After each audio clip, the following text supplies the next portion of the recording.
इतिहास लिखा है इसमें, कुछ खास छिपा है इसमें। इतिहास लिखा है इसमें, कुछ खास छिपा है इसमें। मर्यादा है, कोई वादा है, विश्वास रखा है इसमें। सात फेरों से मिला ये तो उपहार है, मेरा श्रृंगार है, मेरा श्रृंगार है, मेरा श्रृंगार है, मेरा श्रृंगार है। मंगलसूत्र, मंगलसूत्र, मंगलसूत्र, मंगलसूत्र, मंगलसूत्र, मंगलसूत्र,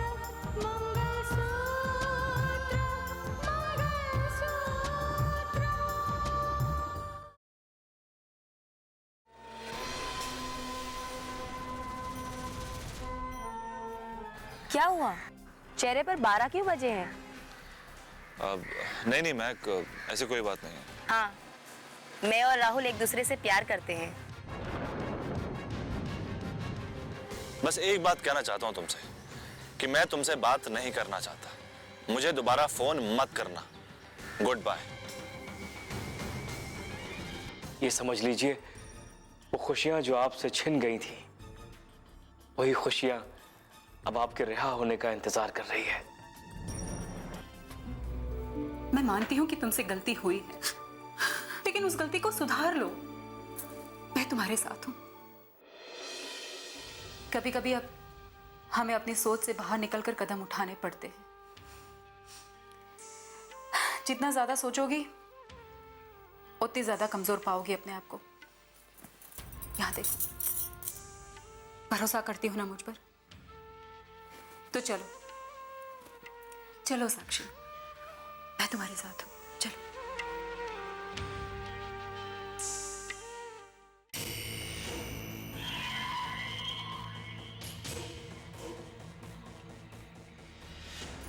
सुंदर, कहाँ रह गए थे तुम? अरे उस जमाल से मिलने गया था।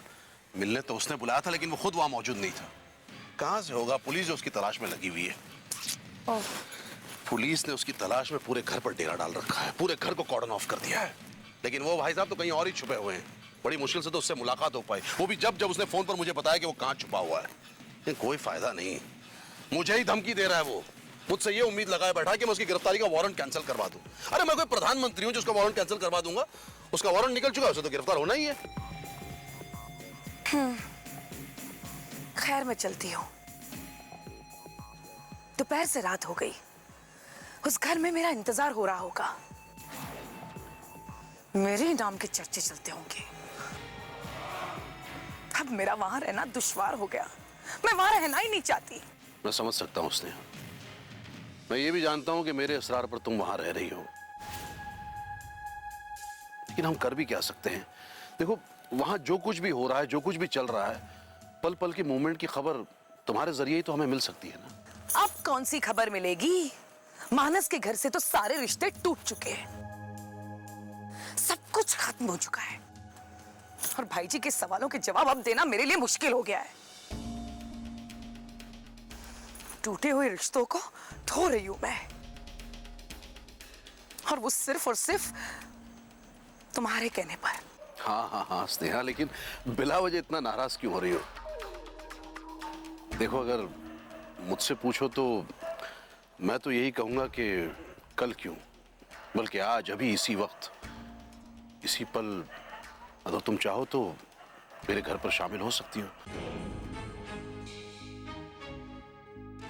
और फिर मैं या मेरा घर तुम्हारे लिए गैर तो नहीं है स्नेहा। मेरा घर भी तुम्हारा ही है। उस घर में रहते हुए अगर मेरी असलियत सामने आ गई तो मैं उनके सवालों का जवाब नहीं दे सकूंगी। एक ही रास्ता है सुंदर, कि मैं वो सारे रिश्ते तोड़कर यहाँ आ जाऊं। तो फिर इंतजार किस बात का है स्नेहा? मेरे घर के दरवाजे तुम्हारे लिए हमेशा खुले हैं। तुम जब चाहो, जैसे चाहो, जिस पल चाहो उस घर में दाखिल हो सकती हो। मेरे घर की दहलीज पर अपने कदम रख सकती हो। दरखास्त मेरी होगी, लेकिन फैसला तो तुम्हें करना है स्नेहा।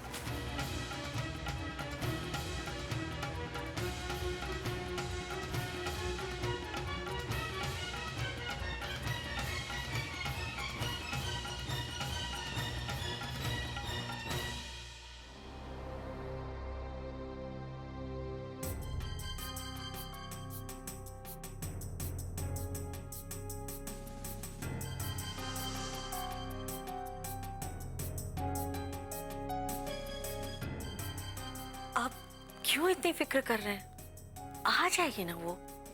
शारदा, तुम इस घर की मालकिन हो। इस घर की खोज खबर तुम्हें रखनी चाहिए, कौन कहां जाता है, क्या करता है। और स्नेहा कोई ऐसा काम तो नहीं करती कि इतनी देर तक घर से बाहर रहना पड़े। यही सोचकर तो मैं भी परेशान हूँ। दोपहर से गई हुई है लेकिन अब तक लौटी नहीं।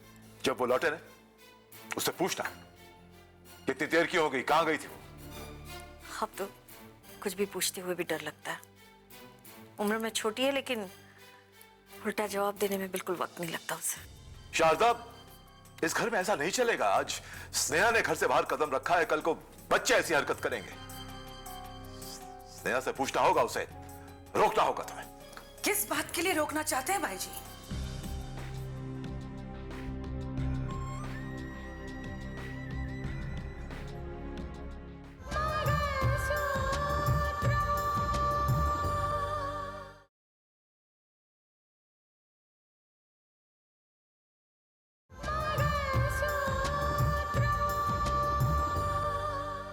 इतनी देर से कहां से आ रही हो?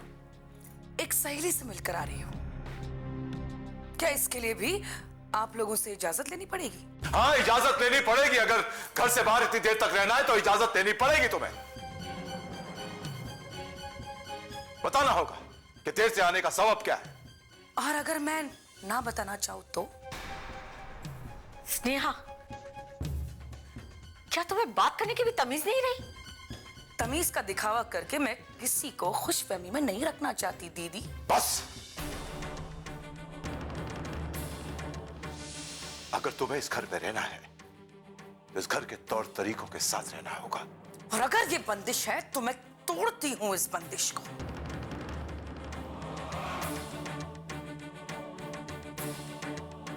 ये क्या कह रही हो स्नेहा? ठीक ही तो कह रही हूं दीदी। अगर मैं अपने तौर तरीकों के साथ जी नहीं सकती, रह नहीं सकती, तो मैं नहीं रहना चाहती यहां पे। वैसे भी आप लोगों के साथ रिश्ता जोड़कर मुझे मिला ही क्या है? आप लोगों के साथ रिश्ता जोड़कर मैं एक बार नहीं 1000 बार पछताई हूं। स्नेहा!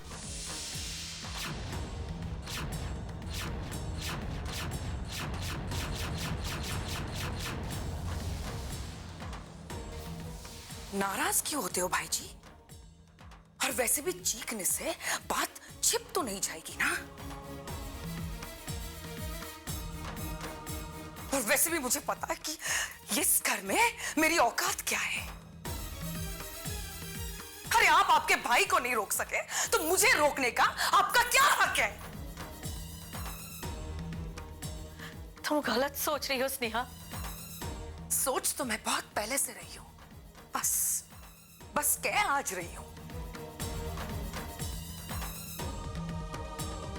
मैं आप लोगों की बनाई हुई जंजीर अपने पैरों में लपेटकर घिसटते हुए जिंदगी नहीं जीना चाहती।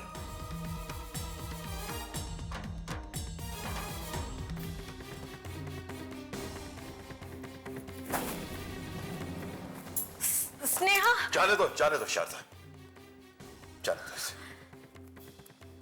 इतने सालों से इज्जत से इस घर में रही है। मैं नहीं चाहता कि बेइज्जत होकर इस घर से जाए। जिस तरह की आजादी ये चाहती है, उस तरह की आजादी इस घर में तो इसे नहीं मिल सकती। जाने दो इसे।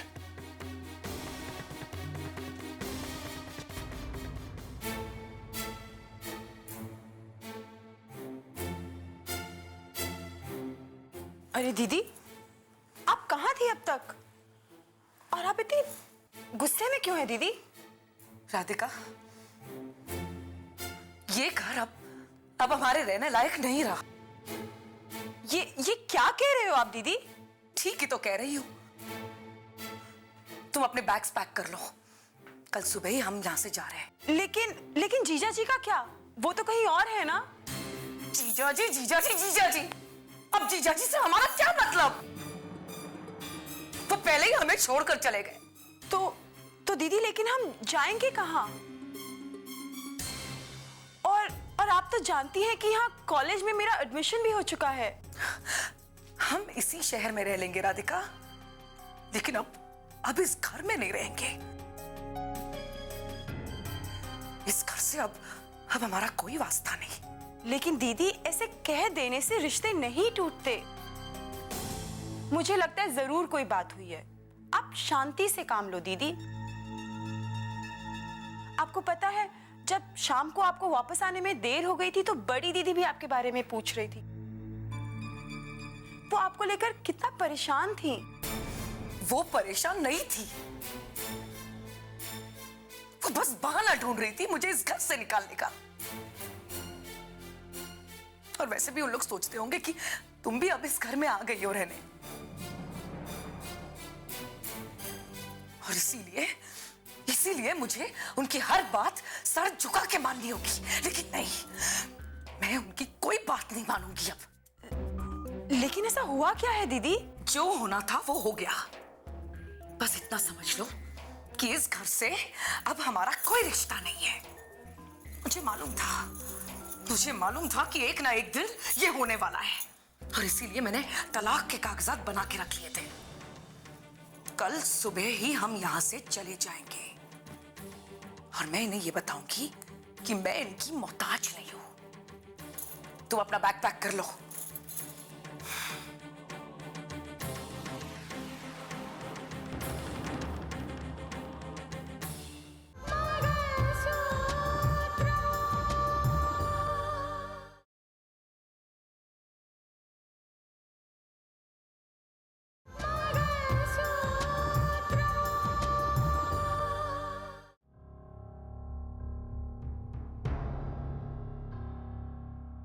अरे कलेक्टर साहिबा, आप यहाँ? जी, इस वक्त मैं कलेक्टर बनकर नहीं, साक्षी की भाभी बनकर आई हूँ। आप लोग खड़े क्यों हैं? बैठिए ना। बैठ।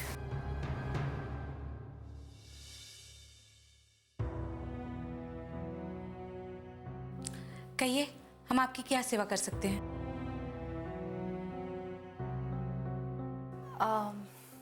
जी, मैंने सुबह एक अपॉइंटमेंट लिया था साक्षी के लिए। ओ हाँ, साक्षी, एबॉर्शन का केस है ना? दरअसल डॉक्टर, इंसान की छोटी से छोटी गलती उसे तबाही के कगार पर लाकर खड़ा कर देती है।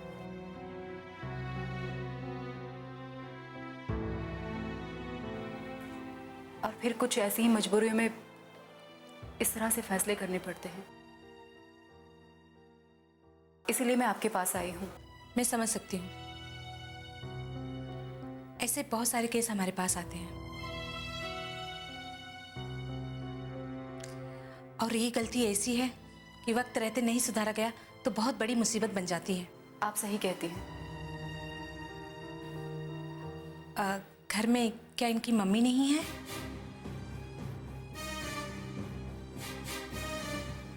जी नहीं। इस उम्र में ये गलतियां इसलिए होती हैं कि बच्चों को घर वालों का साथ नहीं मिलता। जी डॉक्टर, आप ठीक कहती हैं। ये मेरा अपना अनुभव है। आप फिक्र मत कीजिए, सब ठीक हो जाएगा। जी। नर्स। जी मैम। साक्षी को रूम में ले चलो। जी, मैं आ रही हूँ। फिक्र मत करो, सब ठीक हो जाएगा। जाओ।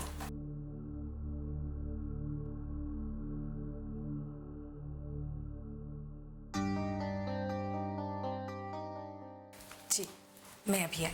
जी।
माँ, माँ, माँ।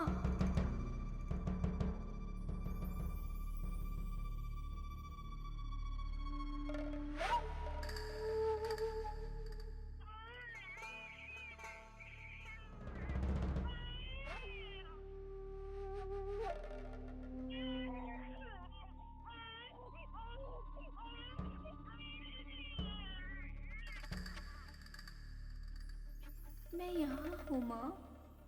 मैं वो हूँ माँ जो इस दुनिया में आई भी नहीं, और आप लोग उसे मारने की तैयारी भी कर चुके हैं। मुझे मत मारो माँ। मैं इस खूबसूरत दुनिया में आना चाहती हूँ, इसे देखना चाहती हूँ, महसूस करना चाहती हूँ, जीना चाहती हूँ। मेरा ये हक मुझसे मत छीनो माँ, मत छीनो। माँ तो सिर्फ जन्म देना जानती है, मारना नहीं। इसीलिए तो वो भगवान का रूप होती है। वो अपने बच्चों को मार नहीं सकती। मुझे मत मारो माँ, मुझे मत मारो। मुझे इस दुनिया में आने दो माँ, मुझे इस दुनिया में आने दो। मैं भी दूसरे बच्चों की तरह खेलना चाहती हूँ, जीना चाहती हूँ माँ। मुझे मत मारो माँ, मुझे मत मारो। मुझे जीवन दे दो माँ, मुझे जीवन दे दो।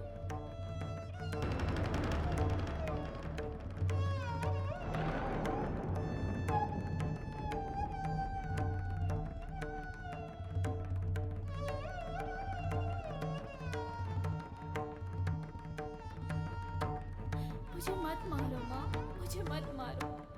मुझे जीवन दे दो माँ, मुझे जीवन दे दो। हाथ मत लगाओ मुझे। क्या हुआ? नहीं करवाना मुझे अबॉर्शन। पर क्यों? मैं अपने बच्चे को नहीं मार सकती। अरे नहीं मार सकती।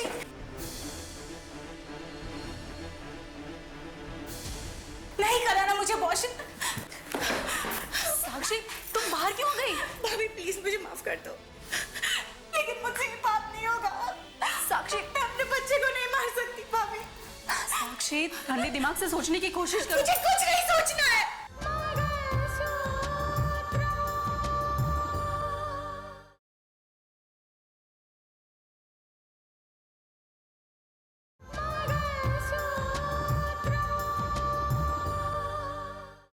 अरे अगर मैं अपने बच्चे को मार दूंगी तो मैं खुद मर जाऊंगी भाभी। साक्षी प्लीज प्लीज ऐसा मत करवाइए भाभी, प्लीज मैं आपके हाथ जोड़ती हूँ। साक्षी, मुझे नहीं समझना है किसी को भी, नहीं समझना। साक्षी, साक्षी रुको। डॉक्टर ये क्या? पता नहीं, मैं भी कुछ नहीं जानती। एनीवे, थैंक्स एंड सॉरी जो कुछ भी हो उसके लिए। जी बिल्कुल।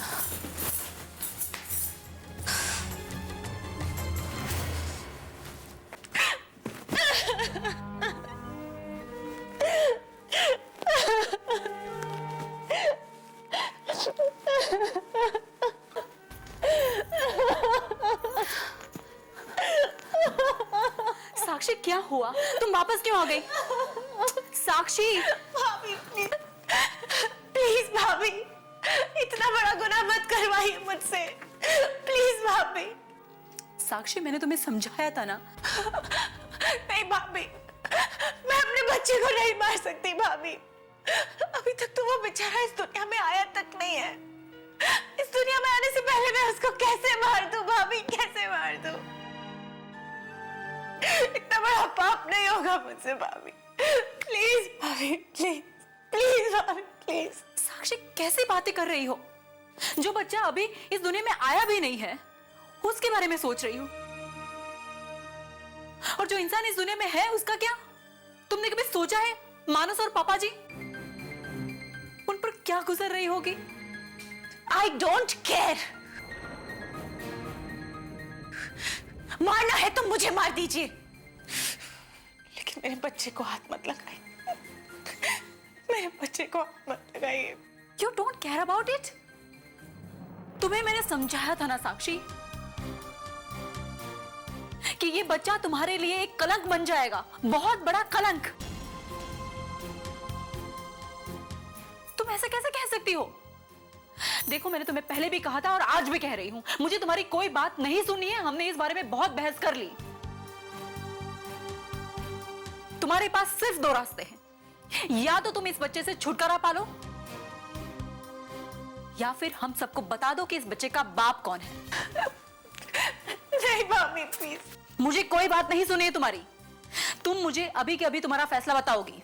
इस बारे में और ज्यादा कोई बहस नहीं होगी साक्षी।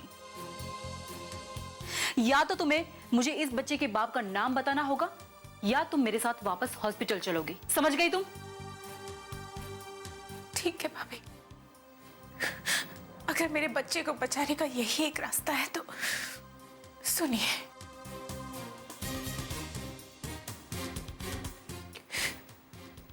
इस बच्चे का बाप राहुल है।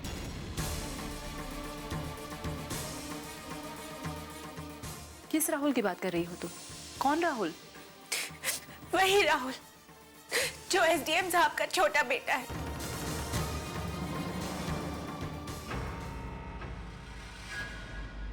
कच्चे धागे से बंधा इसमें संसार है, पिया का प्यार है ये जीने का सार है, पिया का प्यार है ये जीने का सार है।